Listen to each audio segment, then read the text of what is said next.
There's no smoking on airplanes. I know.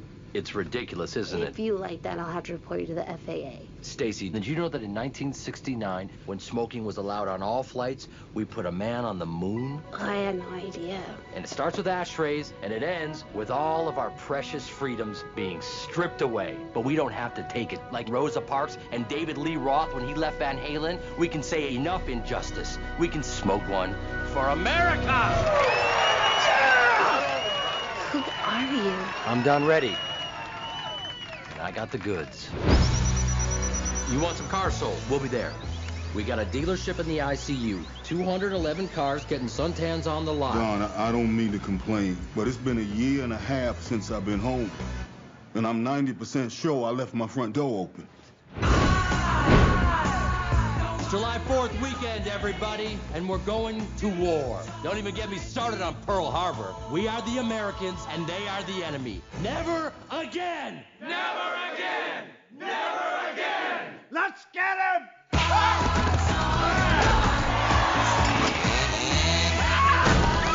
Alligators! Who brought alligators? Don Reddy sure does put on a show. These people are excited about the savings. The goods. Live hard, sell hard. I think I made a sale. Andy wants to pay in cash. Non-sequential, unmarked bills neatly packed in this canvas bag. Well, that's a bank bag, Teddy. Oh, my eyes! My eyes!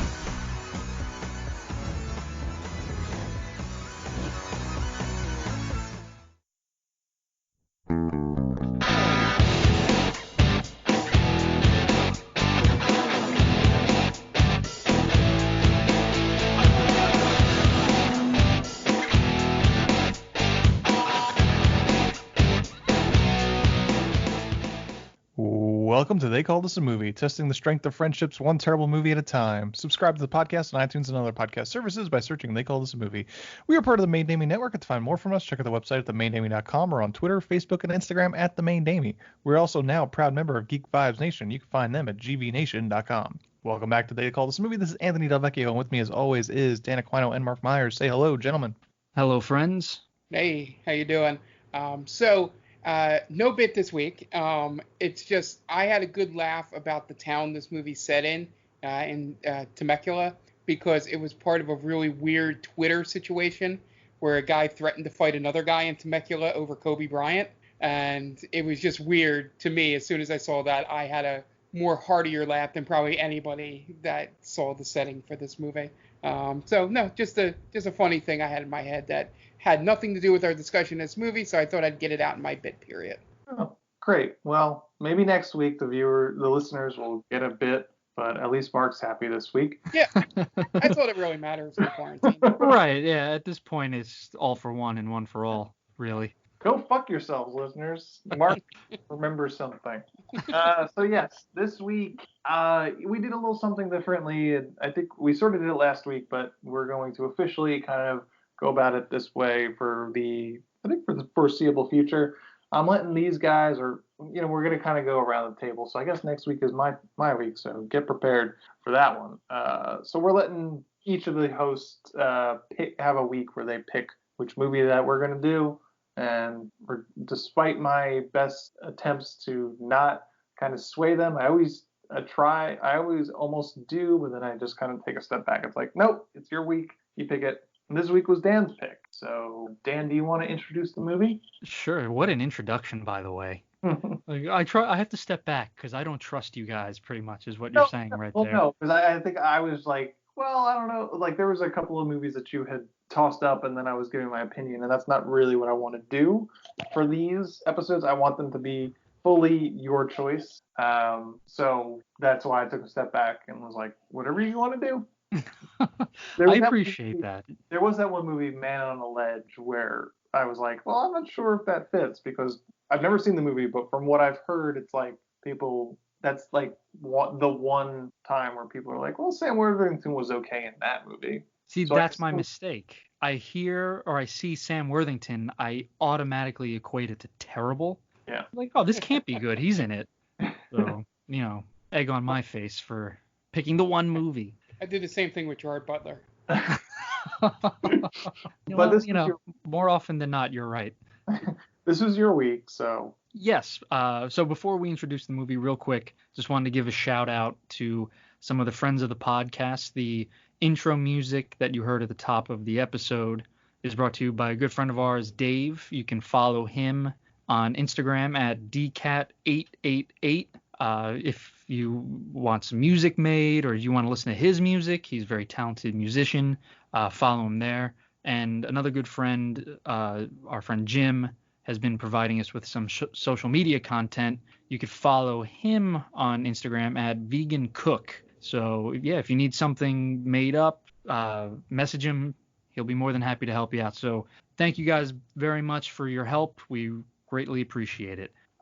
Moving on to this week's movie, I chose The Goods, Live Hard, Sell Hard. I always get those two confused. And the reason I chose it was because Anthony and I have seen this movie in theaters, and I remember when I saw it, it had so much promise in it because it has such a good cast, and I left really having to justify liking it.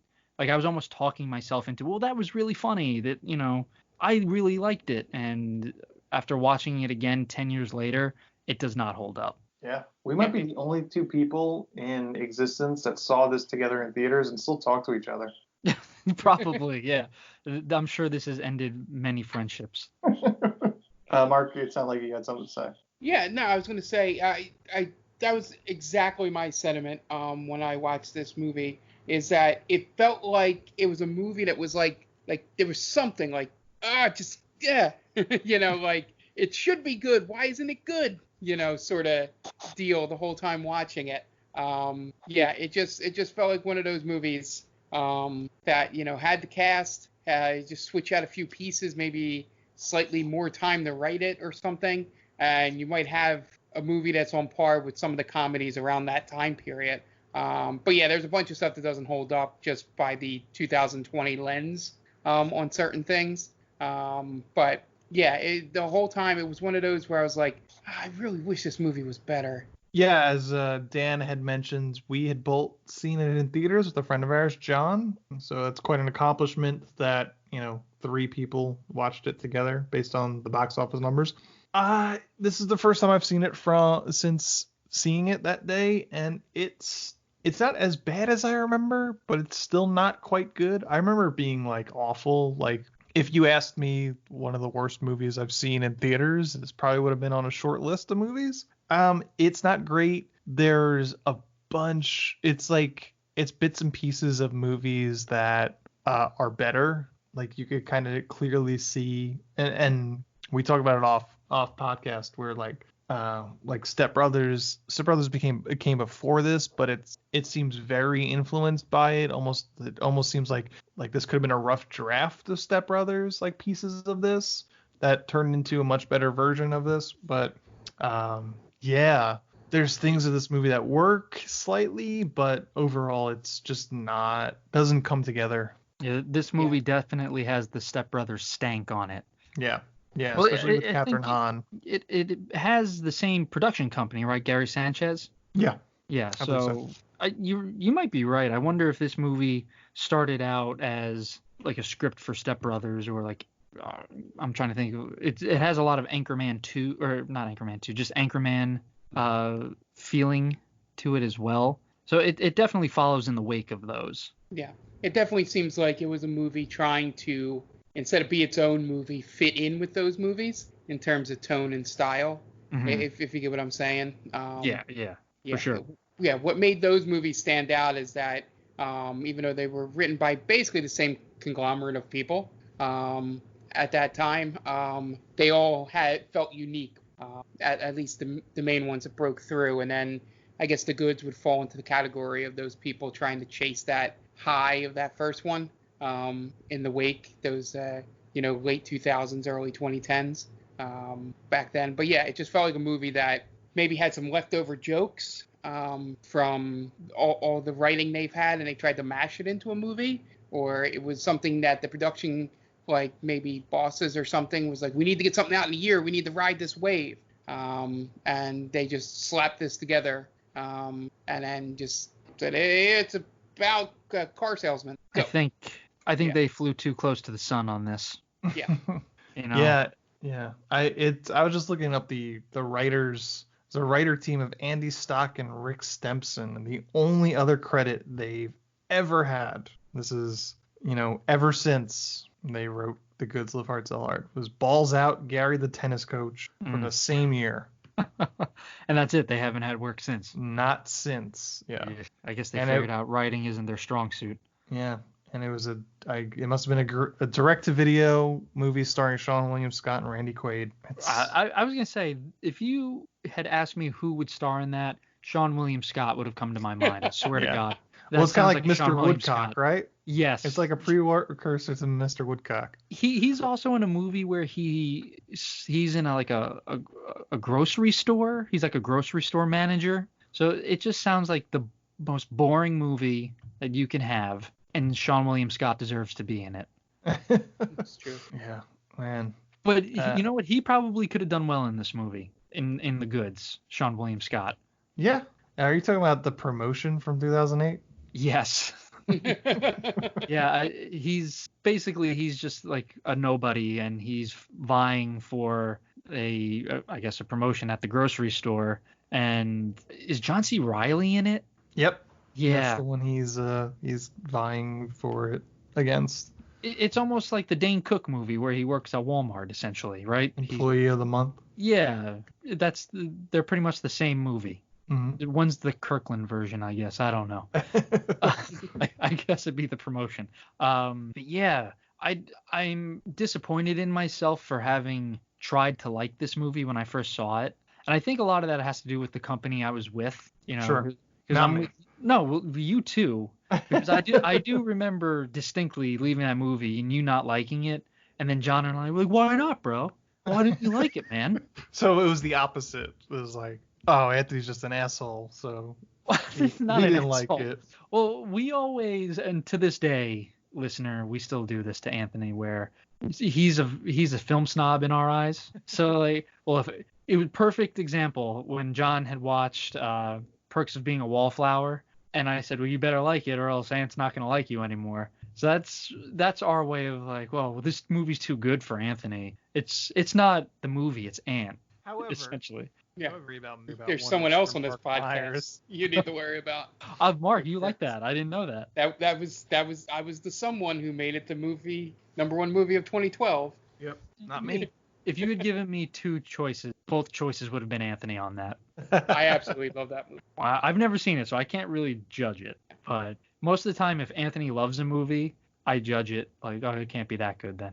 You knock it down a point. I do. How good can this be? Yeah, it happened. Around here, we call it the Dunkirk effect. That was the closest Anthony and I have ever gotten to an actual argument. Yeah, so this movie, full title, is The Goods, Live Hard, Sell Hard. Well, you know it's a great comedy if it has a colon in the title. Yes, a colon and a comma. Yep. Directed by Neil Brennan, who's only theatrical film directed, but you might know him as Dave Chappelle's writing partner. He's a co-creator of Chappelle Show. Anytime on that show Dave Chappelle mentions Neil, that's who he was talking about. Neil Brennan has an IMDb score of 5.8 and a Rotten Tomatoes score of 27%, and it stars the absolutely all-star cast of Jeremy Piven, Ving Rhames, James Brolin, David Koechner, Jordan Sparrow, Catherine Hahn, Ed Helms, Ken Jeong, and Rob Riggle. Budget of $10 million. Box office 15.3. So when all said and done, it basically broke even. Did you mention the most important star in the movie? Josh Brolin's dad, right? No. Alan Thicke. Alan Thicke. He's in my notes, but I did not mention him here. Rest in peace, Alan Thicke, by the way. Yep. Anybody else dead? Oh yeah, the other guy's dead. Well, to be honest, I was like, this is gonna sound terrible. I thought Ving Rhames was Michael Clark Duncan. I made a mistake last week when we talked about Armageddon. Oh, that's right. Yes. So that's 2 weeks in a row where we swapped Ving Rhames and Michael Clark Duncan. This was Charles Napier's last film role before he died. Probably for the best. He was terrible in this movie. But I haven't mentioned Tony Hale, Yeah. Mentioned Wendy Malick, Craig Noreen Robinson. DeWolf. Yep, Craig Robinson's in this. Man, it's an absolutely all-star cast. Christian Shaw has a small role. Brian Callen's got a small role. Yeah, no, it's a lot of really talented people coming together to make a middling comedy that no one... Like, how many people you think have watched this on Amazon Prime? 85. Right. And we're 3 of them, right? Right. Including us, yes. 85. Like in it, so like, but like starting with old school to, I don't know, what's like the last great comedy? Get him to the... Do you want to say that was pretty much the end of it? Yeah, like maybe that This might is be. 40. That's not really a comedy though. Let's say Get Him to the Greek. Okay, It's that's like fair. the end of that era because Right, it's like the, the sequel to a better movie. Yes. Right. So like the Judd Apatow era, pretty much. This is towards the bottom for sure, Yeah. if not the bottom. Yeah. Although Get Him to the Greek is down there as well. Yeah, I just want to make sure that we're in the same, like when it was Get Him to the Greek, because I just feel like 2010. So yeah, that works. Yeah. So Get Him to the Greek is the end of that era. Yeah, but like absolutely classic movies, and a lot of the same people are involved with it, and this is just, I mean, even on the poster that I'm looking at on IMDb from the guys behind Talladega Nights and Step Brothers. Yeah. I'm not a fan of Talladega Nights, but I like Step Brothers. But it's yeah. in the same vein of comedy where Yep. it's just over the top ridiculous. A lot of as Mark was saying, I don't know if it was on the recording or prior that there's a lot of ad-libbing. They kind of just let the comedians do their thing. So, and I do get a sense that they had that here, especially with David Koechner. I feel like they kind of just give him free rein to just spew random bullshit in movies. And like, as I was saying before, how there's some Anchorman feelings. He essentially plays Champ Kind. There's a lot of characters who play the same character, as you were saying. Yeah. There are, I feel like there was a lot of ad-libbing with like Craig Robinson in some scenes, because a lot of it's ADR. Like there's the whole riot scene where he's basically commentating the riot scene. Oh, which is yeah. obviously ADR. Oh, thank God for the cops. Yeah. Right. I never thought I'd say this. I'm sure Catherine Hahn and Rob Riggle did a lot of improvising together. Yeah. But I think the problem is our lead actor is not really known for that. Yeah, I think I'm imagining this is coming off the tail of Entourage. Yeah. Where I think this is the heyday of Entourage as far as I remember. I think Entourage was either ending at that point or it was about to end. But I mean, his character, I give him credit because Ari Gold was a good character on that show. It was probably my favorite character. So I think they just wanted that character sort of, but just the loudmouth, very brash, obnoxious, confident Jeremy Piven, which is pretty much what you get no matter how you ask him to act. He's just going to be a loudmouth, brash idiot. This is our second Jeremy Piven movie. I was just going to say that, as we saw in his last movie that we covered, So Undercover. Go ahead, Mark. I'm sorry. I was going to say, I was just going through my head. We can answer this question in full at the end. But I was thinking there were like multiple people in this movie, or the big cameo, probably that could have played the lead role better than Piven. We can get into it right now. Who do you think? You name an actor. Put a better actor. Like who makes this movie better in this role? To be honest, Paul Rudd. Okay. I like Paul Rudd. That could work. But my point was being in this particular cast, you put Will Ferrell in that role, and I think it's a better movie. Yeah, I think Will Ferrell, you have like the Anchorman sort of narcissist, but a buffoon at the same time. Yeah. Where you have Jeremy Piven and he's just a narcissist. Right. Yeah. I think again, going off of the same actors that have been in these movies, you could probably put Jason Segel in there. He's way funnier. Sure. I was gonna say Bradley Cooper at this moment in his career, just doing The Hangover. He's younger. Hasn't really hit the big time yet. Like he's big, but not Guardians of the Galaxy big. Right. Yeah. No. He's The Hangover big. That's Yeah. really what it is. That's his biggest movie at this moment is The Hangover. Yeah. Because he could play an asshole really well, but he's still likable. I think that's one of the things that Jeremy Piven just does not bring to the table. He's not likable. Even as Ari Gold is like, he's a guy that you love to hate, and you're just like, and you hate to love. Yeah. But I think that's the stamp of that character, and why he pretty much rocks it there, because absolutely he's an asshole, and he's supposed in that environment. That's how you survive, essentially. As what was he? He was the talent agent, right? Yeah, exactly. Yeah. And he was a side. He wasn't the lead. He was a supporting character. And it's like you don't have to love him because you love what he brings to the table. He's the guy that's gonna fucking get the job done. And also he was acting. Go ahead. He was also acting circles around a really mediocre main cast. Oh yeah, no, he acts circles around that entire cast of Entourage. Yeah, like those guys, I have no clue how they became so famous.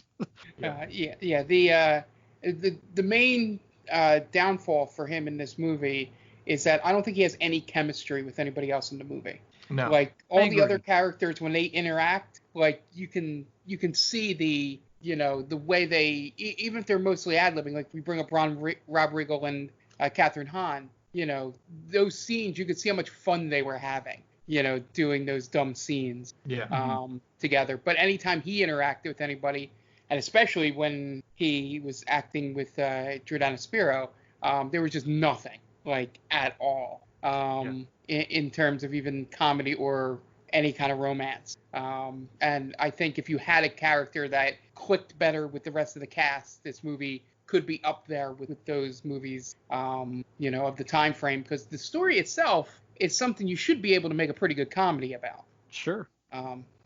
It's a very basic thing. Yeah, I think you hit upon a like, on paper, putting Jeremy Piven in this movie sounds like a good idea, but I think I think a lot of improv and a lot of things that happen in this era of comedy has a lot to do with relationships offset. Yeah. Will Ferrell and John C. Reilly and Step Brothers, you feel like those dudes were hanging out, after they called cut. And like, I feel like Jeremy Piven, they called cut and he went right to his trailer. He wasn't hanging out with, Catherine Hahn's, like Ving Rhames. It was like, hey, maybe we could do this a little differently. And like, that rapport, I think Mark hit on something very strongly. Is like, it's a different mindset, and it's just poor. It's a poor casting choice. It's like I said, it seems great on paper. You got this guy that's kind of an asshole, but he's good at what he does, and that fits Jeremy Piven's wheelhouse to a T. That's what he did on Entourage for 9 seasons, and he was great at it. I think taking that and surrounding him with people that are more in this, communal improv mindset is a detriment to this movie. I think also, just in general, building a movie around Jeremy Piven is a bad idea. He's better as a supporting. He's a character actor. Yeah. And you also, throughout the movie, there's so many running gags that they just beat to death and are not really funny at first. Mm-hmm. So you're already having tired jokes that are being thrown at you over and over and over. Like, they keep talking about Kirky. They keep talking about how James Brolin might be gay.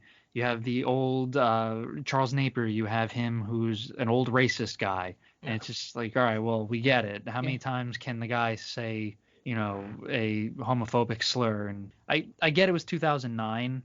And I'm not trying to sound woke here, but even in 2009, that wasn't funny. Yeah. Yeah. This movie, sorry to cut you off, Mark. That's fine. This movie is, I'm trying to think of who directed The Joker. Todd Phillips. This is what Todd Phillips was talking about in that interview where you can't make comedies anymore. Sure. This is what he's talking about, because now you can't have an old guy talking about Nam and gay people. That's essentially what The Goods, Live Hard, Sell Hard is. Yeah. It's kind of funny that you mentioned Todd Phillips, just because we just mentioned like that era of comedy that started with Old School, directed by Todd Phillips. Exactly. And that's what I mean, though, because I bet you he would point to something like this and say, well, you can't say what this guy's saying now. Like, well, yeah, because that's not funny. Yeah.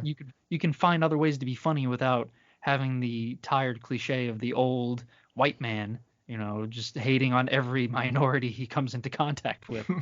Right. Yeah, the thing I was going to say, the only movie long bit that don't get beat to death is the one about the one salesman being his son, only because I think the other actor makes it. Do you think that worked? No, I'm saying it gets to a point where him going, just the one point with Keckner, when he goes, I know my dad, he's in Louisiana, him selling it what the fuck's going on here? It was a good twist where you think, oh, that could be his son, and it winds up not even being close, but then they probably could have just ended it there. Yeah, they could have ended it at that scene, but then Piven has to have his moment at the end. But it was basically it shot back to me, and maybe I was wrong about it. It's just that when Jeremy Piven had to be involved with the joke, it just got beat to the ground. In terms of the having catch with him, or talking off to the side about things the kid's doing. But when the kid had to be on the other side of the bit, he seemed to give it some legs that it wasn't there. I don't know. I just maybe. Yeah. I wasn't saying that in terms of what you were specifically saying was wrong. I was more saying I felt like that was extraordinarily underdeveloped. It was like a side story that did not have any legs. I felt like that should have been more of a his chemistry, his lack of chemistry with Jordan Spiros was so bad that you could have removed that completely and had that be the story. Him being the son, and then him being, trying to make good with the son. And I was like, I don't want to say this is a better movie, but almost treat the son like they do Walton Goggins in Major League 3 Back to the Minors, where he's this real hotshot asshole. And then he gets humbled. So Jeremy Piven comes in and is just well, you're a loose cannon. You got to reel it back and do it this way. You got to focus that energy into selling cars and not being a showman and stuff like that. What I'm saying is there's a better father-son relationship in Major League 3 Back to the Minors than in this movie. I mean, one has Scott Bakula in it. Yeah, I mean, America's dad, Scott Bakula. Yeah. I did write in my notes that they should have eliminated the love interest, because that story is so boring. It comes out of nowhere and it elevates very quickly for no reason, and then just kind of comes to a grinding halt until the end. I guarantee you there had to be some kind of connection, or somebody knew somebody that was working on her TV show on TBS at the time, My Boys, going, hey, let's put her in a movie. Let's, an agent knew another agent or something. Right. She's got heat. She's on a TV show. Yeah. Yeah. Get her in the movies. Yeah, because she doesn't fit. I think she kind of plays along the line with some of the other girls in it during that time frame. That was before Grey's Anatomy. Never mind. I was going to say Old School with Ellen Pompeo. And Katherine Heigl in, Knocked Up. Mm-hmm. But, anyway, this proves my point. But I was going to say, she kind of fit that role of up and coming, actress on a TV show at the time that they popped in this movie. And she hasn't done much since outside of the Ozarks. Yeah, so. No, she had 2 seasons left of My Boys. So 2010 is when My Boys ended. So I'm sure she tried to make the jump to film. She has Trespass, which stars our favorite. Awful. Our favorite Nicolas Cage. Jeez. And Nicole Kidman. When they called this movie also did articles, we did an episode on Trespass. We did an article on Trespass. Yeah. There was a part where you brought up, Mark, when he's having the catch with his son, and I wrote down that scene infuriated me, because you can tell how unathletic both of those actors are. Because when Jeremy Piven goes to catch the ball, he stabs at the ball instead of just casually catching it, and you could tell he is not used to throwing a baseball. Sure.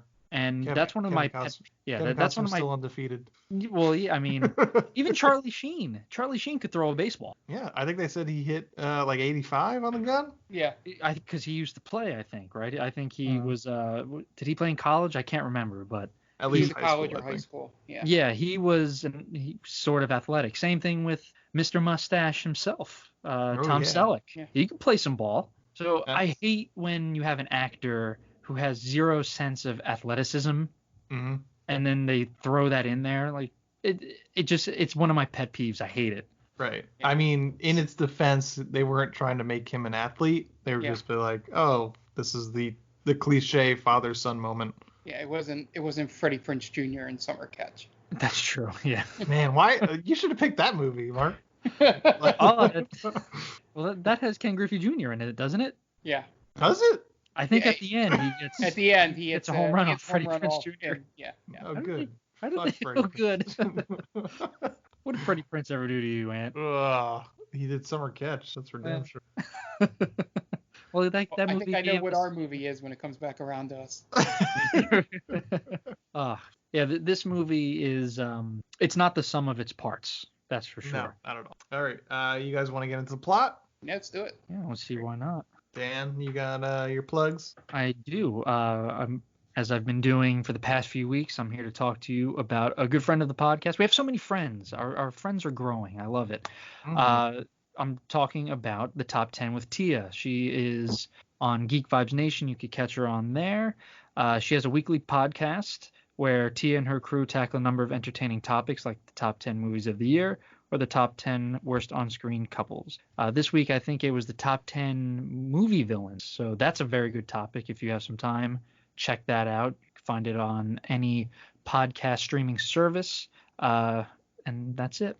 Okay. We're going to take a step back to listen to a message from friends of the podcast. So we will be right back. Welcome, travelers. Seems like you're looking for a story. Well, I got one for you. It involves adventure, friendship, and all sorts of... Earl, why don't you tell him about that time I stole that big-ass melon? Yeah, I was going for more... Or you could tell him about the time I kicked her ass, Earl. I wouldn't ever tell him. Do I need to get my ref gear on? Okay, everyone, shut up. Now come with me as I tell you a story from afar. Hey everybody, my name's David. I'm the DM for From Afar Podcast. From Afar Podcast is all about four friends separated by distance but brought together by adventure. Hope you all stop by and give us a listen. Thanks. Hey everyone, this is Steve. And this is Adam. And we're part of the Hop Nation USA podcast. Pittsburgh's #3 craft beer podcast. Join us every Friday for new beer reviews. We'll talk about the news, history, and homebrewing. Plus, we'll sit down with the best brewers and industry personalities that'll have us. So whether you're a casual drinker, a hazy boy hophead, or even if you're a whale hunting cellar hoarder, just search Hop Nation USA on Apple, Spotify, or your favorite podcatcher and join the nation. Welcome back, and it's time to get into the plot of The Goods, Live Hard, Sell Hard. We've got plot. We open up on Selleck Motors in Temecula, California. It's a used car lot that has seen better days. An old car salesman with racist, misogynist views by the name of Dick Lewiston gets into a fight with a customer after telling him that he's basically a beta cuck, more or less, in 2020 terms, and that his wife should be at home popping out babies. Yeah, and it was just one of those. It was instantly off the bat. I'm like, oh boy, is this what we're in for? For the whole movie. Made you check what year this movie was made? Immediately. Oh shit, 2009. We're still saying the R word. We're saying a lot of words at that point. Then we cut to Mr. Selleck, played by James Brolin, who's owned the lot for 27 years. He's going to lose his lot to the bank by the end of the summer, so he decides to hire a mercenary.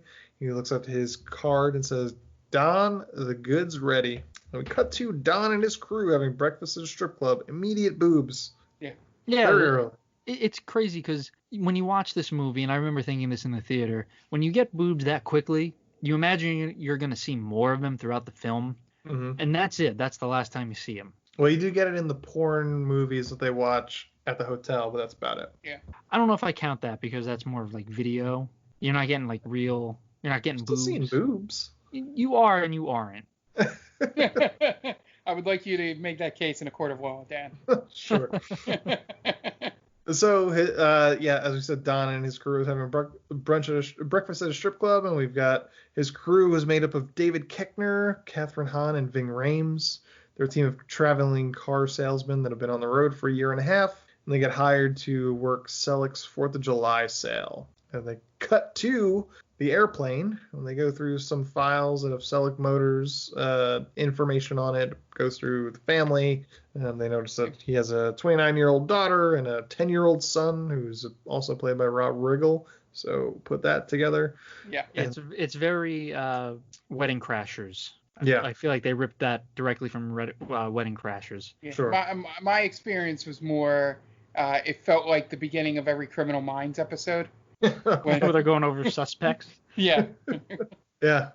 So they have the file on Selic Motors. Then Don Reddy, who's an awful human being, played by Jeremy Piven, tries to smoke on an airplane. And then Kristen Schaal, who is playing a stewardess, tries to tell him that there is no smoking on airplanes, and he talks his way into getting the smoke on the plane. And fun fact, airlines outlawed smoking in 1990, and then a party breaks out, and he motorboats Kristen Schaal. Now, I thought it would have been funnier if he does that whole speech and he's chanting USA, USA, and he goes to light up the cigarette, and Catherine Schaal? Kristen Schaal, she just says, well, no, you still can't do that. Because she has that kind of delivery where she would make that way funnier than if it's just like, oh yeah, she gets motorboated. But to me, she's very underrated in terms of comedy. I think she's really funny. She had a dry sense of humor. She was great in Flight of the Conchords. I liked her in The Last Man. I thought she was really funny in that. Last Man, but yeah, she was good. I thought she would have been it would have been so much funnier if she was like, no, you can't do that still. And and the whole plane is like, all right, well, moving on. Yeah, we'll tell the writers that we could write a better movie for them. We can do that with every writer for every movie that we review. This is how we make your movie better, and we do that. Yeah, and I am pretty sure, probably 90% sure, that it was Jeremy Piven's call to do the motorboating. I hope not. I hope not, because that did kind of come out of nowhere. But I really hope he asked her permission at least. I mean, it was pre-Me Too. They might have just done it. Yeah. Oh God, that's so scary. Yeah. Yeah, I mean, slight tangent, but the whole pre-Me Too with the Adrian Brody Halle Berry moment is now seen in a completely different light. Yep. After Halle Berry finally was able to say the truth without being ridiculed for it. True. Well, it's on a lighter note, Mark. I was surprised that Kristen Schaal had boobs to motorboat. There you go.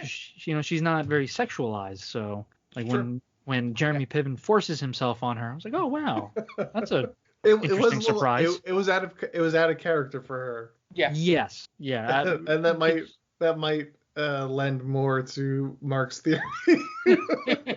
Yeah. The more you talk about it, the more it makes sense. Where it's like that was just kind of Jeremy Piven going for broke. Right. Yeah. He's like, I'm on motherfucking Entourage. Ari Gold, motherfuckers. Yeah, I wonder if he took, I guess Neil Brennan was trying to say, it turns into a huge party, and like, oh, well, this is how I party, and it's, not great. I'm surprised you never see Don the Goods Already just bump lines. I feel like that's where it would have happened, right? Right. He's doing a line off Kristen Schaal's chest. Yeah. I mean, in the real world, Don Reddy would just be a huge cokehead. No? Yeah. 100%. I picture him more of an alcoholic. Sure. I would imagine David Koechner's character would be more of the cokehead, and Catherine Hahn's character is the molester, and Ving Rhames is just a cool dude. Just like real life. Real life, yeah. Yeah, because I mean, people around them are cokeheads, but really the crew more than anything would probably be on coke. Or or some over-the-counter drugs. Yeah. Right. Maybe some Oxycontin or something like that. Probably. Yeah, it would have probably been something more like that at the time. Coke has more gotten into fashion recently. Mm-hmm. Coke's always been fashionable, Mark. Who are we kidding? Yeah, never go out of style. It's like a good pair of Vans. Just as dangerous. At the airport, they meet up with Peter, played by Rob Riggle, who is Mr. Selleck's 10-year-old boy. And the liberal use of the R word comes up here. Yep. Very. He drops that like a hard R, man. Yeah. No forgiveness asked, really. Yeah, it was tough. Like even for 2009. Yeah, it's amazing how quickly stuff like that changes, though. I was just gonna say, I think it really is telling how when we all had the same reaction where we watched this movie and as soon as he drops that R word, we're just like, ooh, bad form. You know, I think it's good for the time because, you know, if nothing had changed and he says that, we could have been laughing at it, you know, and just like, oh, he called Rob Riggle the R word. But now we understand, like, oh, well, Jeremy Piven is a jerk, and it's not Jeremy Piven's fault unless he specifically wanted to call someone that. Yeah. What if Neil Brennan was just like, oh, what's the matter with this guy? I was like, can I call him this word instead? I really think that's what my character would say. Yeah, it's well, and just thinking, I shouldn't have been so surprised. The Black Eyed Peas had to change an entire song because it literally had that word in it. Sure. Mm-hmm. That's around the same time too. Yeah, that's what I mean. Sure. It's like it was really on the cusp of like kind of people being more sensitive to that, and probably the F word as well. Yeah. The other F word. Right. We say fuck all the time on this show. Yeah, that one's okay. We're allowed to do that one. But yeah, this movie it's weird because it could have been better, but it feels like it's something that was so far in the past. Yeah. Yeah. It almost feels like this would have been a better movie in like the 80s. Yeah.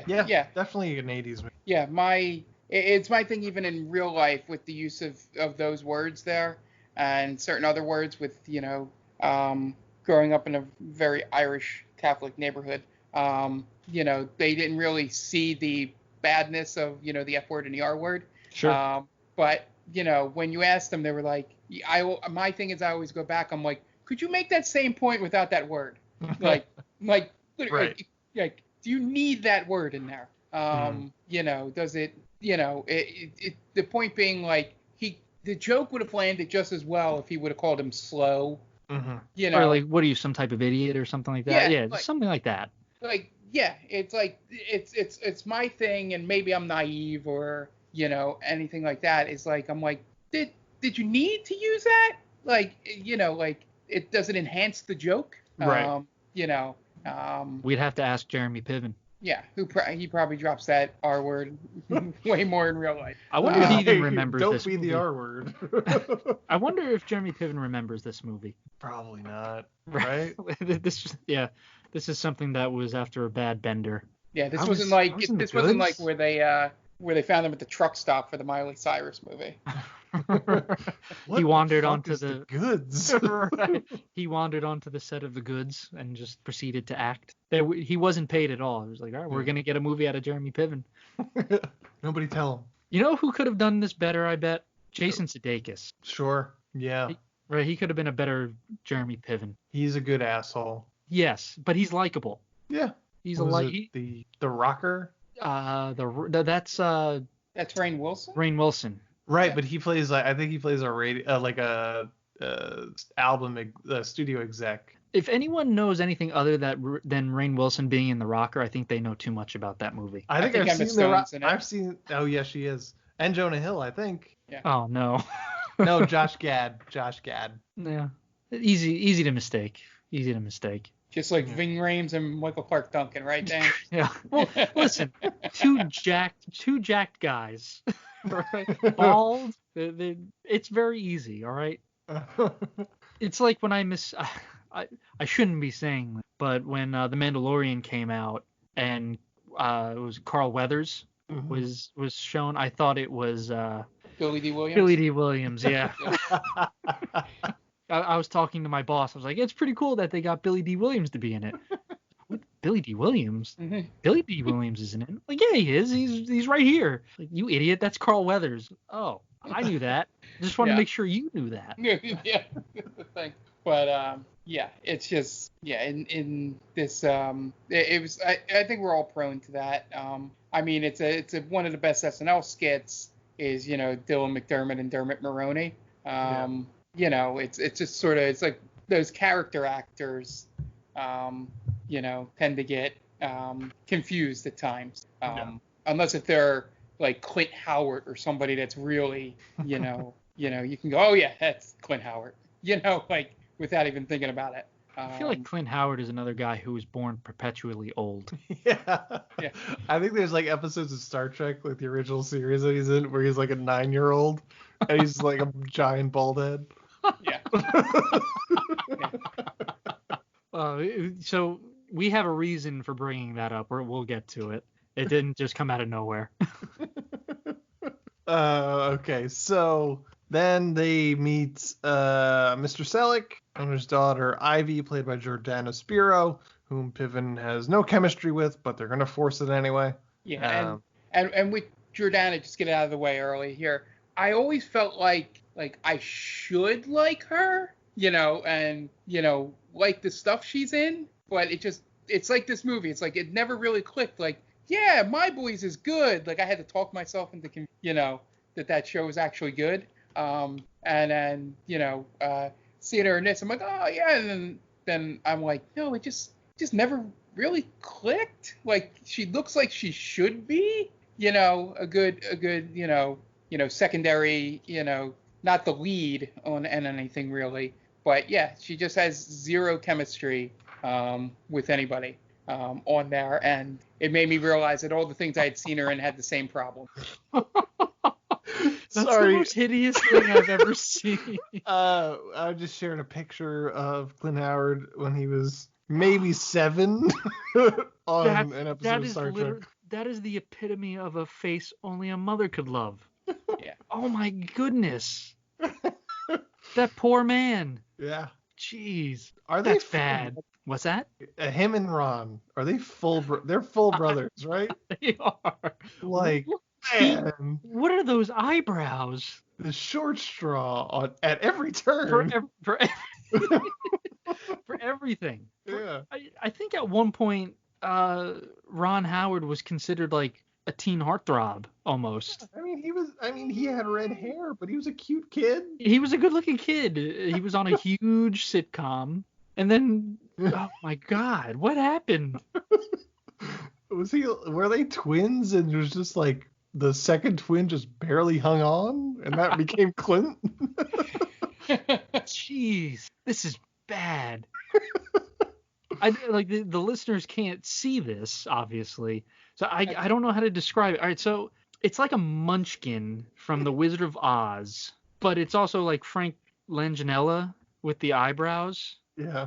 Am I describing that right?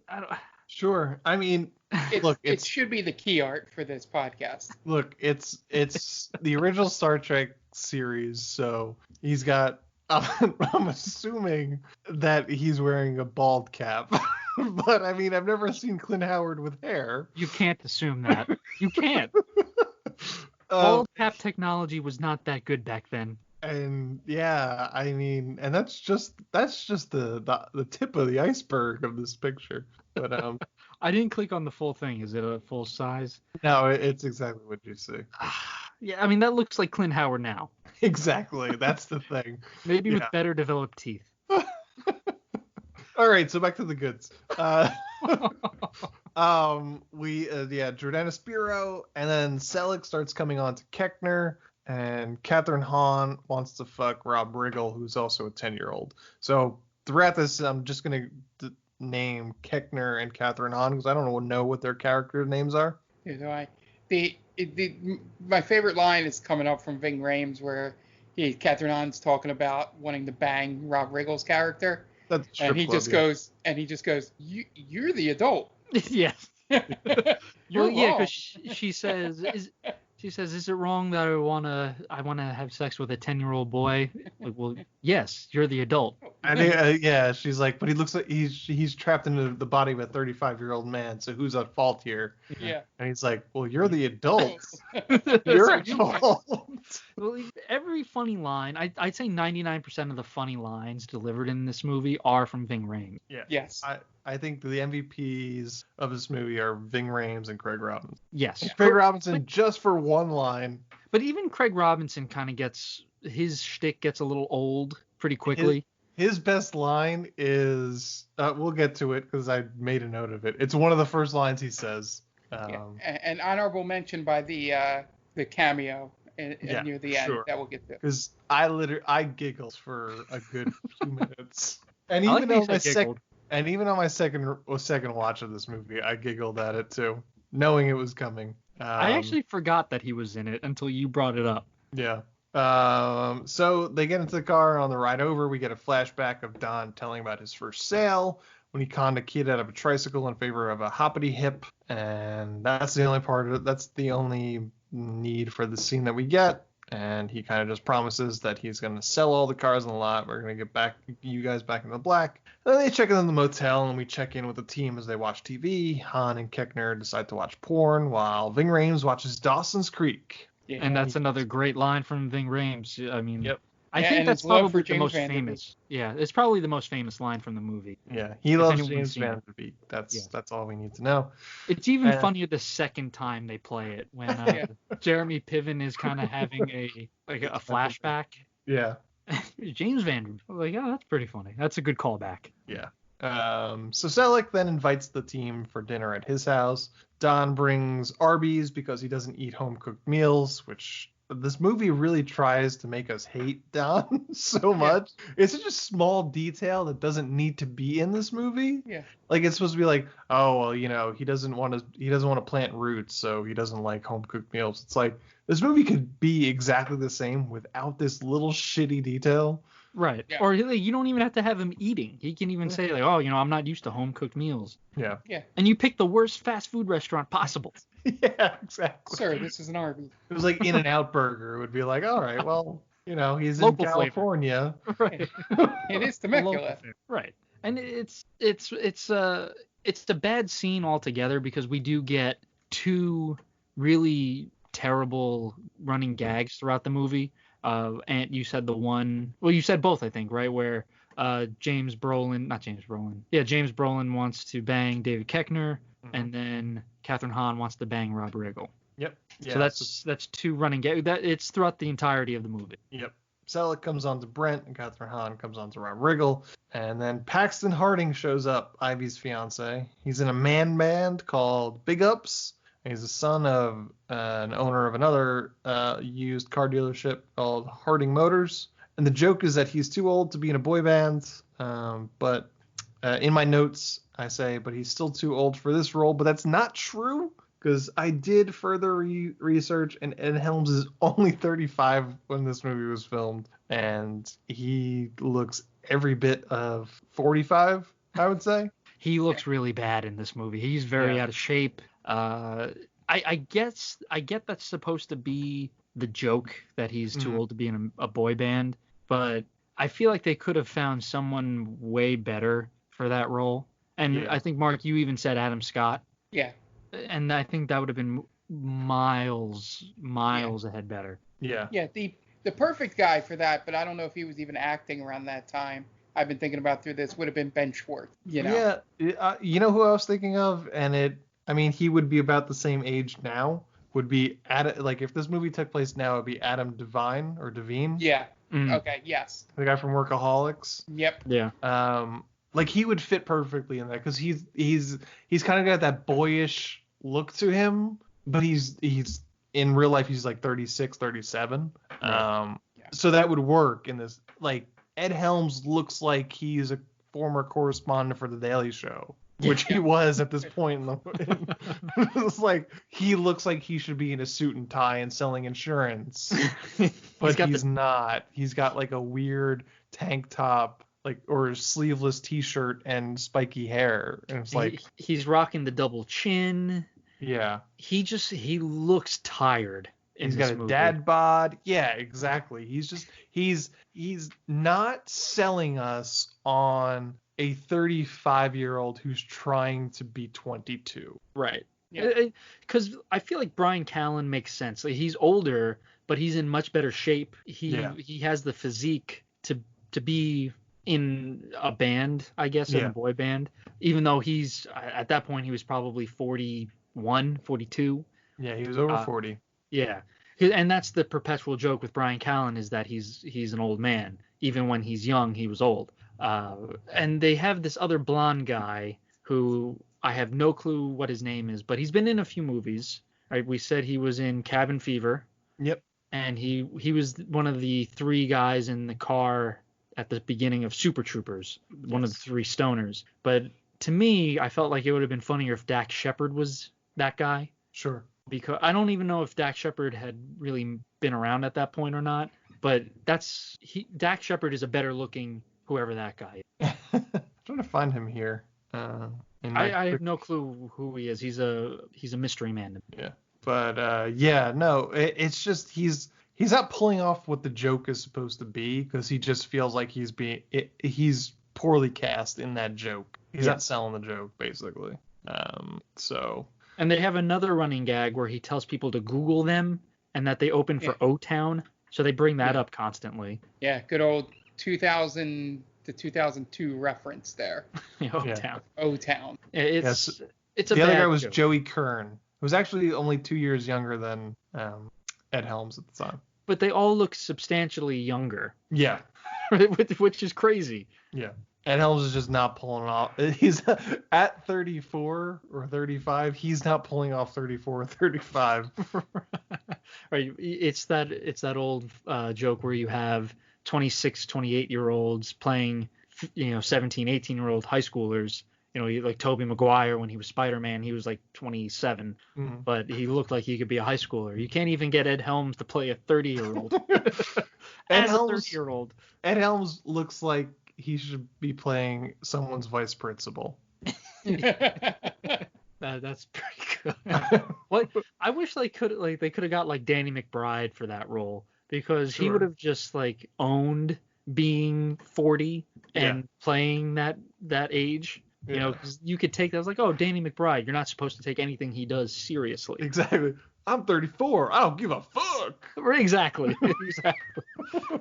And he's always been out of shape not that Ed Helms has ever been jacked or anything, but Ed Helms doesn't always appear, especially when he first came into the office, he doesn't appear to be super, dad bod. He just seems to be like just normal body. Yeah, a normal dude. But he's like we were talking off. He's 32 when he starts as Andy in the office, and that's mind blowing to me. Right. So Ed Helms makes it onto our Mount Rushmore of perpetually old actors. Yeah. I mean, like, he doesn't even look that old now. He's still, like, he looks 40 in this movie. He still looks exactly like he does now. Like, he's catching up to himself. Right.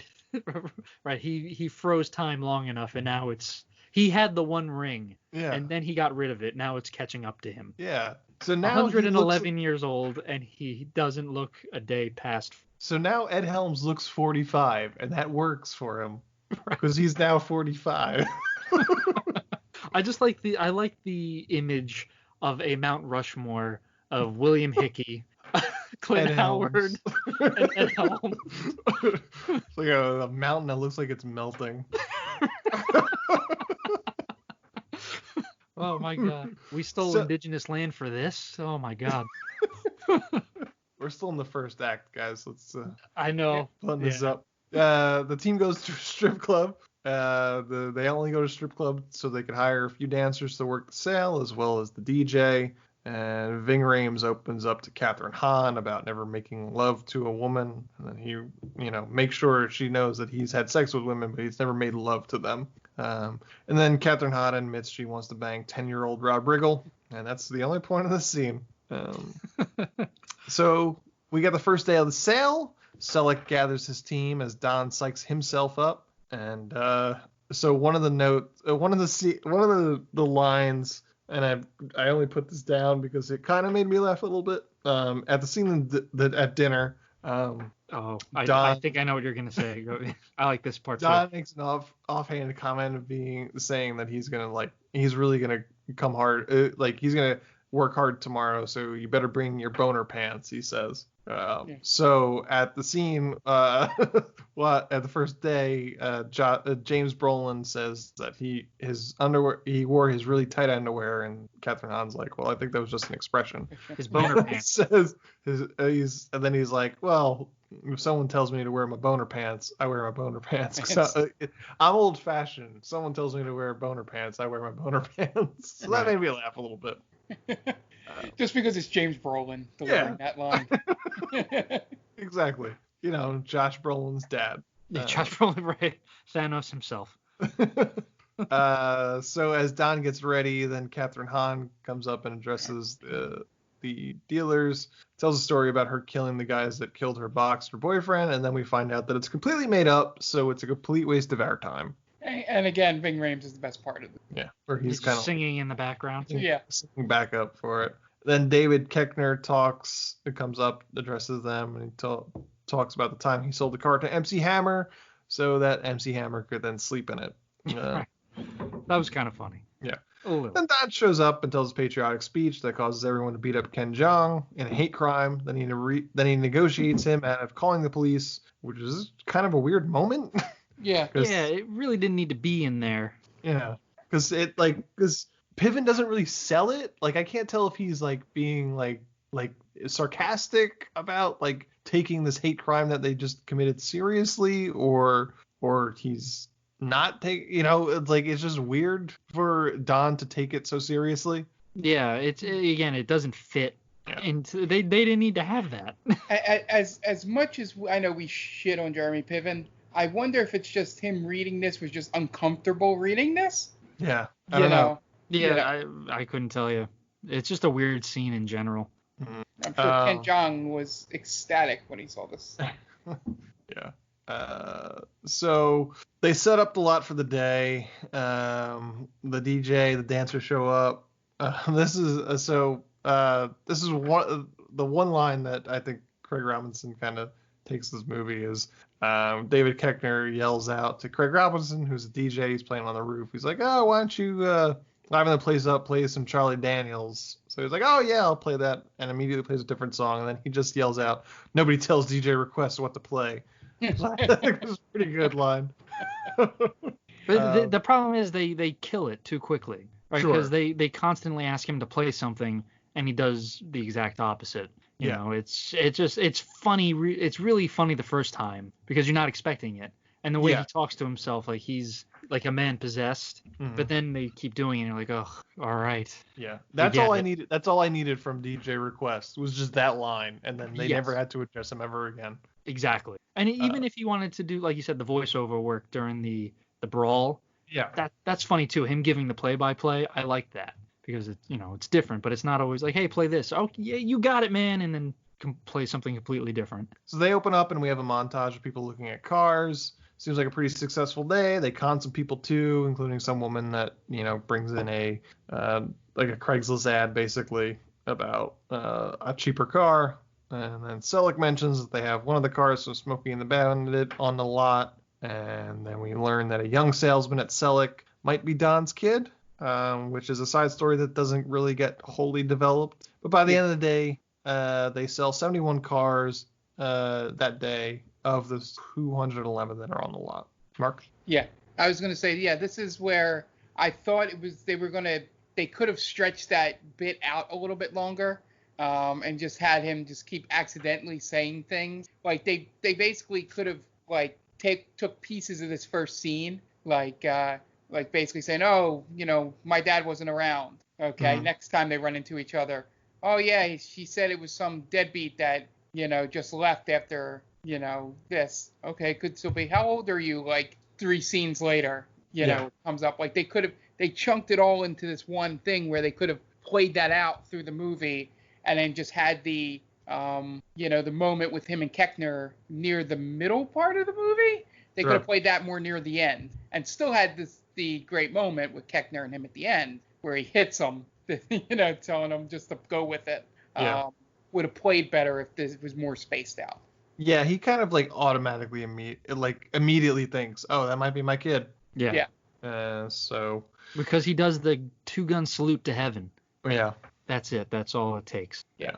So Don kind of congratulates everybody. Job well done. Sold 71 cars that day. He announces that the next day, American Idol's Bo Bice's brother is going to come perform, which is a completely dated reference. Very dated. Yeah. They really were hanging their hat that Bo Bice was going to be a bigger thing. Yeah, Bo Bice in O-Town. Yeah. Right. And then in the scene, we also see that Ving Rhames is starting to fall for one of the dancers, played by Noreen DeWolf. I don't know. Don't disagree with that there, Ving Rhames. Nope. No. Yeah, that was. He makes all the best moves in this movie, man. Like, he has his head on straight. Yeah, and he delivers every line with this coolness, like when he's explaining how he's never made love to a woman, then explaining all the ways he's had sex with women. Yeah. And just the way he's explaining it to Catherine Hahn, and he's doing in other parts of the movie where he just delivers the lines like in a cool way, not trying to do a wink and a nod. Mm-hmm. It's like he's playing the character exactly how you feel that character would be in real life. It's full sincerity from Ving Rhames. He doesn't need to try to do any of that stuff to be cool. You know what I mean? It's just like he's a badass. It's him, Samuel L. Jackson, like Denzel Washington. Those guys don't need to try to be cool when they deliver lines. It just leaps out of them essentially. So if like you need something awesome said, those are your guys. You want them to say it. If you want someone to talk about having a menage a trois, whatever he says he does, like Ving Rhames can do that, and you believe, like, I believe, and I'm sure he's had very, very, very many menage a trois, because again, he's just awesome. But that's the good part about Ving Rhames in this movie. He's not trying. It's just, what was it, 69 to 80, 112, 114. It's just so good. It's so cool, and there's no effort all on without a his part. wink. You know. No, yeah, that's like, I mean, he would later go on to star in like Piranha 3D, which is like, again, with just the same sincerity and just playing it straight. That's Ving Rhames. He's not gonna wink at the camera. He's gonna play his character the way it's supposed to be played, which is great. Yeah, he's a national treasure. Yeah. So then Paxton shows up with his dad from Harding Motors, and it's Alan Thicke. Yes. That's a good cameo. Yeah. Never see Alan Thicke in a movie. Right. Was this during the I don't want to say like the Alan Thicke Renaissance? Would this have been when he was also on How I Met Your Mother, or was that later? I feel like that was later. Okay. Yeah, I'm not 100% sure, but I feel like that was later. Yeah. So Harding, played by Alan Thicke, offers to buy Selig's lot to open up rehearsal space for Big Ups, which is Paxton's boy band. And Selig excuses himself for a moment to talk to Harding, and then he up and sells the lot to Harding. And then Don refuses to let that go, so he says he'll make a bet with everybody. If he sells all the cars on the lot by the end of the sale, Selig doesn't sell. But if he doesn't, he'll quit selling cars. They could go do the sale, and they'll offer up Keckner's character to Selig to have sex with. And that's the linchpin for Selig to be like, all right, you're on. Right. Because it's 2009. Well, he talks about how it's a dead marriage, Selig. Yeah. And like he goes cruising for men, but he's like, some people call it companionship. Yeah. Yeah. That's the problem. They don't know how to really make it funny. Yeah. No, it's just uncomfortable. I don't think it's looking at it from a 2020 lens. I just think it's just awkward. Like I think in 2009, we're probably sitting there in the theater. I was like, all right, cool. Right. Yeah. There's a lot of plot threads that really don't need to be in this movie. Right. His son, James Brolin wanting to nail David Keckner. Yeah. You don't need to have either of those in this movie. And it probably doesn't suffer. It feels like all the bits that feel like they were written script bits don't work, and all the moments we talk about and like seem to be the scenes that would probably be ad-libbed. Right. Yeah. You know, that's where I think this movie falls apart, is all the structured moments in it are awful, or terribly paced, or a combination of the two. But all the one-off moments, or the times where they probably kept the camera rolling and just like I go back to the Ving Rhames scene, like he just keeps adding all that stuff, and I could just see like they just kept the camera rolling, and he just had to keep coming up with different, terms for sexual things he did. Yeah. And all that stuff works and hits. And And I think as we're talking through this, I think that's where the disconnect is. Sure. Is, the structure of the movie does not complement the ad-libbing. Sure. So the team goes to karaoke to celebrate, and not much really happens in the scene. Don sings Turn the Page terribly. Ving Rhames tells Ivy about something from Don's past that they call Kirky, and they mention it happened in Albuquerque. And then Captain Kirk is one of the nicknames for Albuquerque. Yeah, nicknames for Albuquerque. Then Catherine Hahn feeds a 10-year-old liquor, and that's basically all that happens in the scene. So day 2, they start the morning off with watching a commercial that they were able to pull together at some point. Yeah, that's a good point. I never thought of that. Sometime. Yeah, this would be something for you, being in that industry before, of how they pulled this together. Yeah, I mean, shot it, edited it, and sold graphics. it. They even had graphics in it. In like 2 hours. Like PowerPoint graphics, but still. Yeah. And the whole commercial is basically Selleck telling people to come down because he's about to die, which seems to backfire, which is interesting because the mood on the lot is really dour when people come. It's basically a funeral for Selleck, and nobody's buying cars. And, this is one play that I guess Don really wasn't expecting. But the crowd shows up for Eric Bice, Bo Bice's brother. But unfortunately, Bice doesn't show up because he has adult chickenpox. So Don takes it upon himself to sing, but he's a terrible singer. And then Dick, the old racist car salesman, starts a riot, and the cops have to come, and he gets a summons for inciting a riot. Then Don rebounds with new sales offers based on the riot that he announces live on the local news. And meanwhile, Ving Rhames gets himself a date with Heather the stripper, and Don has a catch with Blake. Blake tells him he doesn't give a shit about his father because his father ditched him and must be pretty much a loser for leaving him and his son and his girlfriend behind. Wink, wink. You get it, guys? Mm-hmm. Yeah. And Ivy pleads with Don to tell her what happened in Albuquerque, and it turns out he killed McDermott, his best friend, by giving him a bag of dildos when he was supposed to give him a parachute. And it is the best part of the movie. This is the funniest part of the movie. Because we I go do like how it's a President's Day sale, and McDermott is dressed up as Abraham Lincoln. Yeah. I freed the slaves. Now I'm going to free those cars from high prices. So this is the Will Ferrell cameo, and it's 100% the funniest part of the movie. This is the part that just had me laughing to myself to the point of crying. But then again, it's another Wedding Crashers ripoff, right? Because you get Will Ferrell in that cameo. Sure. And he's very funny. I mean, obviously, Wedding Crashers as a whole is a very funny movie, but it's playing off of that that same shtick. Like, oh, we got Will Ferrell in a bit role. Yeah, it's really fucking stupid, but it's hilarious. Like there's also a John Wilkes Booth line. I don't even remember how that went, but that was pretty funny. Like I'm gonna come from behind them and blast them in the head or something like that. Something like that. Yeah, it's a weird line. And then he's like, he realizes that he's got a bag full of dildos in his back, and he's like, most people have their regrets flash before their eyes, but I'm going to talk about how all the good things that I did. It's like a full back tattoo of the Hawaiian Punch guy, 100% real fruit juice, motherfuckers.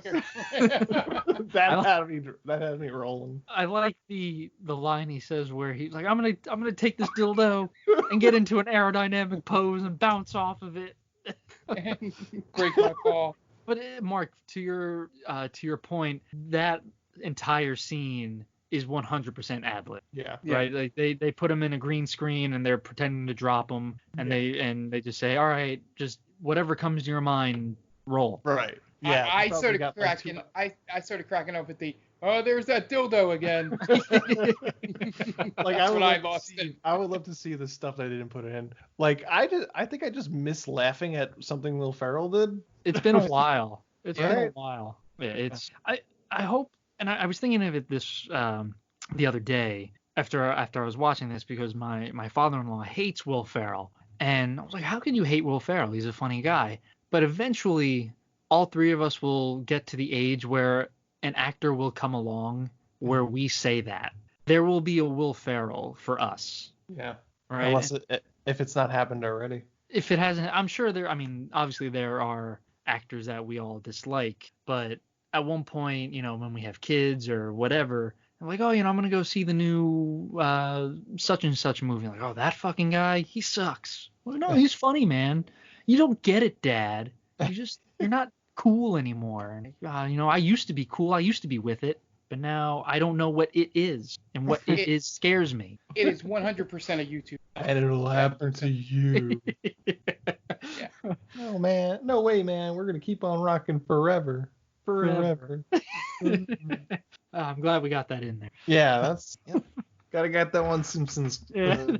Sorry, Mark. We just kind of steamrolled you so we could get that out. Yeah, I let it happen. That one was kind of a deep pull. I don't know how we worked it in, but we did. It works. It'll fly. But yeah, it's the scene, and even the scene where he comes back as the angel was kind of funny. But the initial scene of seeing him, I remember in the theater laughing after seeing, like, oh, it's Will Ferrell.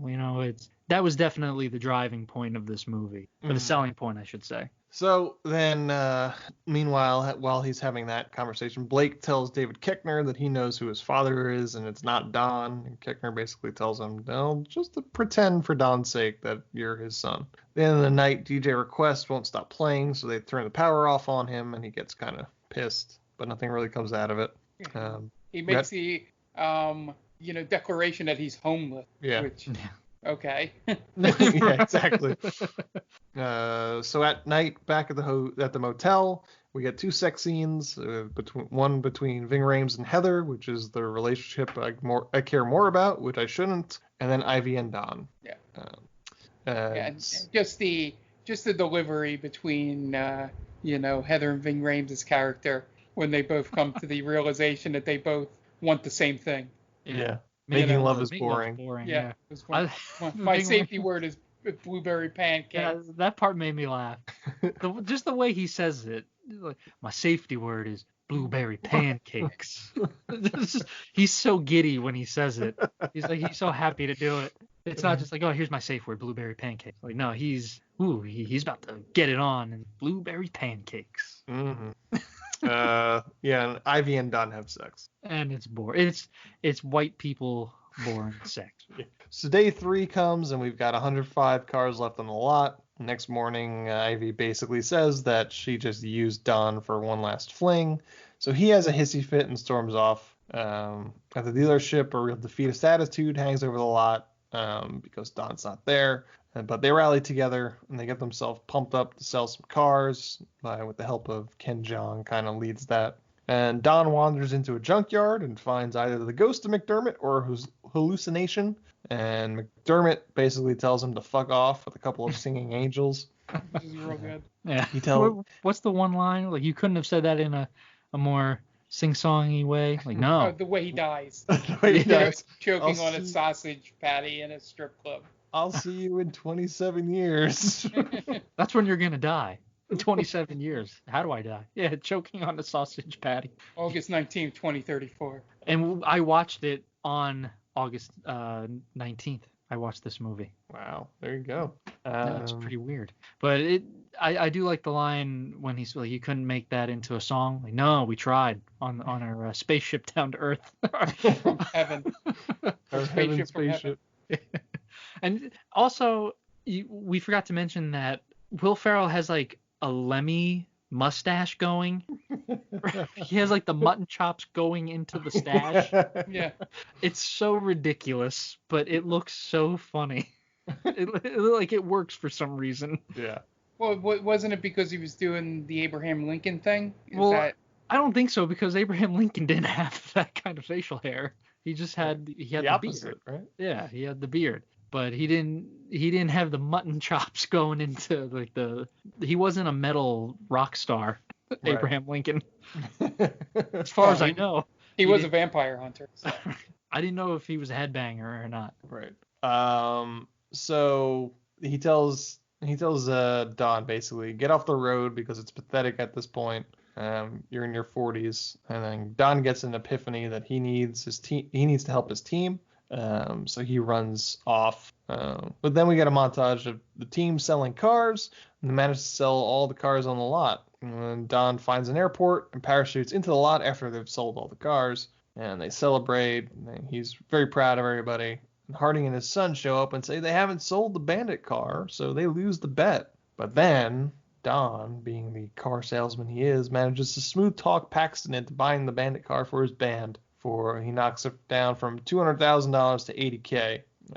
Then Paxton breaks up with Ivy because he needs to carpe diem, and Don decides to stay in Temecula with Ivy. And then we get postscript. Yeah, with his son, which isn't his son. Yeah. He says, I'm like 6 inches taller than you, Dad. Yeah. Yeah. My favorite part of the end with the pull away is when they pull away and show that last car that they pushed out of the lot sitting there broken down. Like, it's on two donuts. Yeah. That made me chuckle when they pull it out and they show that final car was just broken down. I realized while Ant was saying how Jeremy Piven needed to go help, he had the epiphany to go help his team. You could remove Don the Goods Ready and nothing would have changed during that sale. He doesn't do. I think he does one thing where he pretends to be a different. He pretends to be a salesman from another dealership. Oh, the Silence of the Lambs joke. Yeah. Yes. Yeah. I think that's the only thing he really does to help sell a car. Yeah. I mean, it's all a montage, so. Yeah, maybe he does more, but from what the viewer sees, right, he's not really integral to selling any cars. The others do more. Yeah. So he's not more of a supervisor, really. I guess. He's letting them do the things. Yeah. Isn't there? Oh, it's Indiana Jones, where they say you could remove Indiana Jones and that movie still plays out the way it does. Really? Yeah. I've never heard that. Because the Nazis still get the Ark of the Covenant.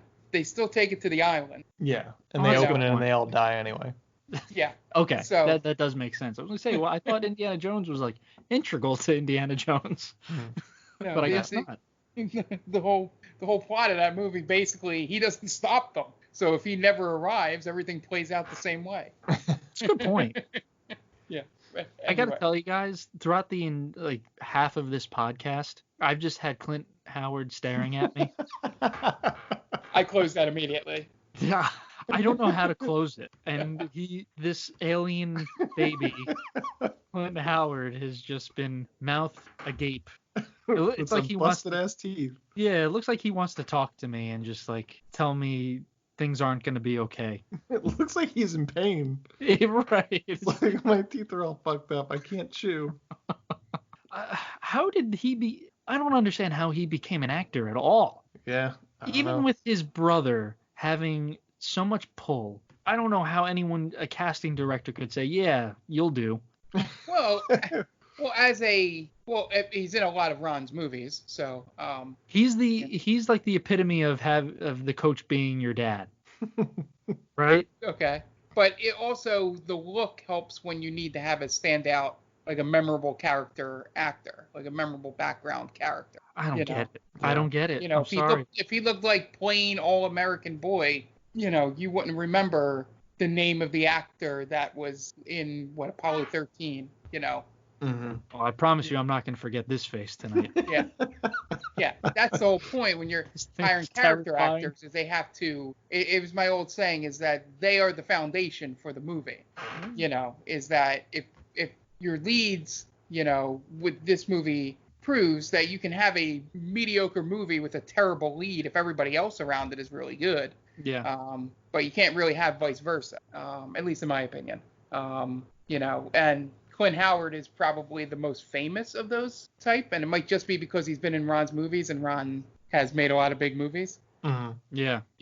Essentially, but Stanley Tucci's another one of them. I would make this movie better by putting Clint Howard. Yeah. I would make him one of the salesmen. Yeah, you could easily make him I would make him a salesman who has not sold a single car in 30 years of selling cars. He's like Gil? He's Gil, yeah. He's essentially Gil from The Simpsons. Yeah. He has to bring his cubicle. How would you make this guy? How would you make this movie better? Was it just Clint Howard? I would put Clint Howard in it.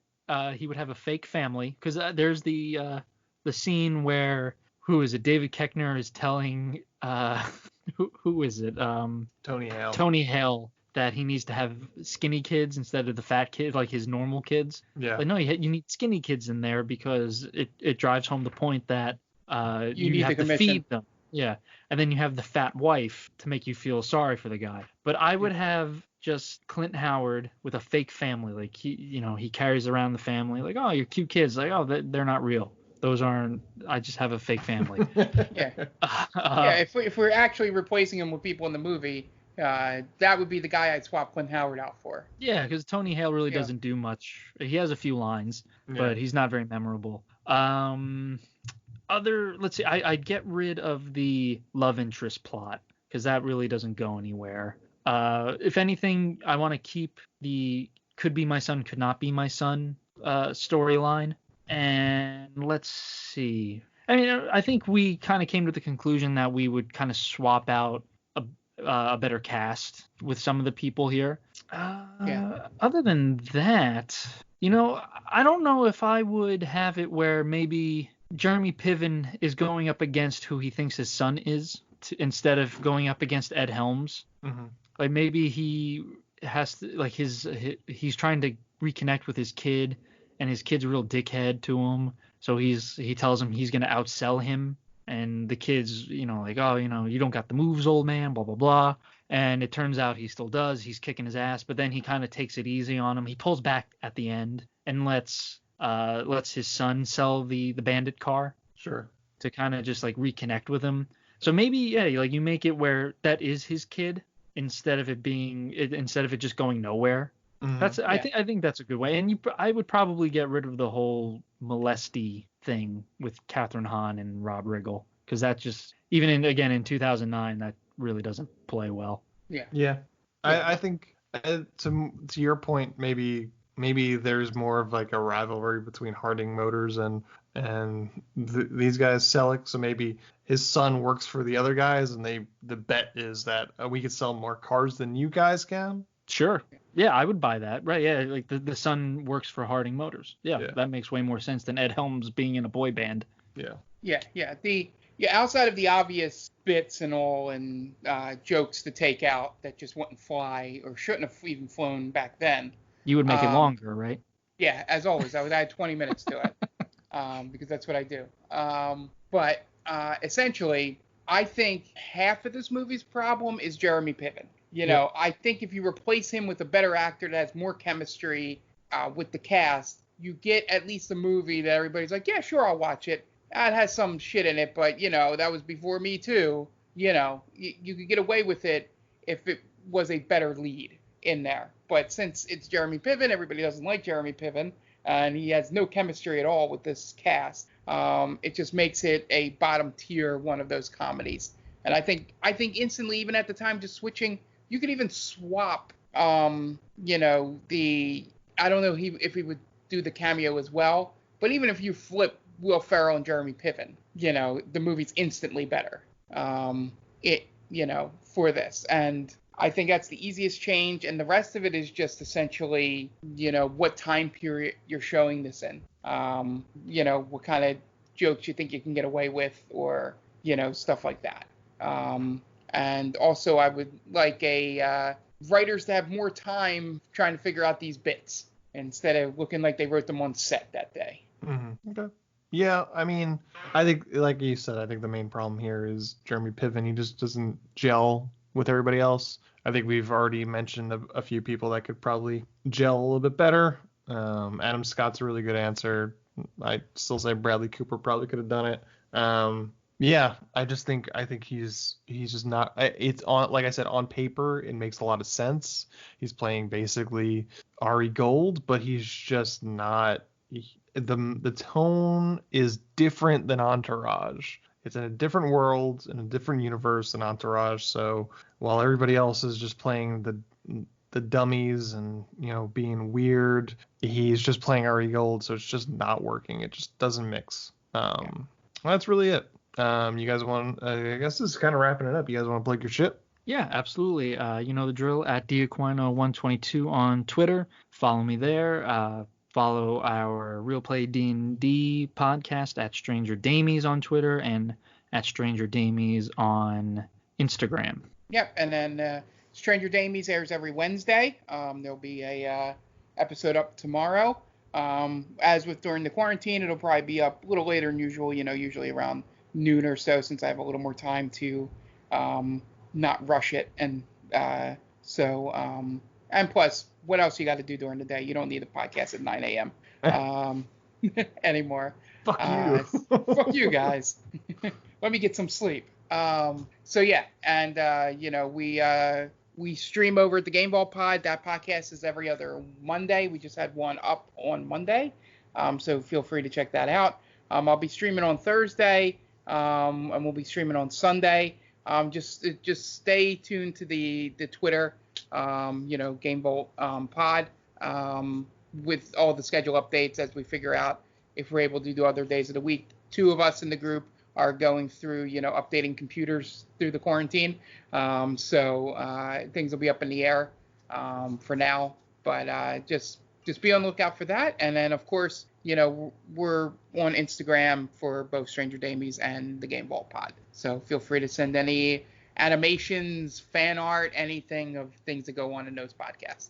Okay, great. And this is They Called This a Movie. You can find us at theycalledthisamovie.podbean.com. We're also on themaindamie.com is our main website. You can find us on all podcast streaming apps by just searching They Called This a Movie. So look for that. We should pop right up. Find us on all social media at The Main Damie. So Facebook, Instagram, and Twitter. Just look for The Main Damie and we should pop right up. We are also a proud member of Geek Vibes Nation. They're on all social media platforms at Geek Vibes Nation. Just look for that. They should pop right up. Their main website is gbnation.com, but podcast streaming is also just Geek Vibes Nation. They got a bunch of great shows. We mentioned Tia's show. We also got Geek Vibes Live that Dan has popped up on, Scene and Nerd, bunch of other great shows that they have under their umbrella. Check those guys out. Check us out. If you have time, if you have iTunes, please rate and review us. It helps us out a great deal. And that's the pitch. If you got any ideas for movies that we should watch, hit us up at themaindamie@gmail.com or on Twitter. Twitter's the best place to get a hold of us. That's at themaindamie. We're the most active there. I am at AntElvec on Twitter. And this has been The Goods: Live Hard, Sell Hard, directed by Neil Brennan. So, for Dan Aquino and Mark Myers, this is Anthony Del Vecchio telling Neil Brennan to go fuck himself.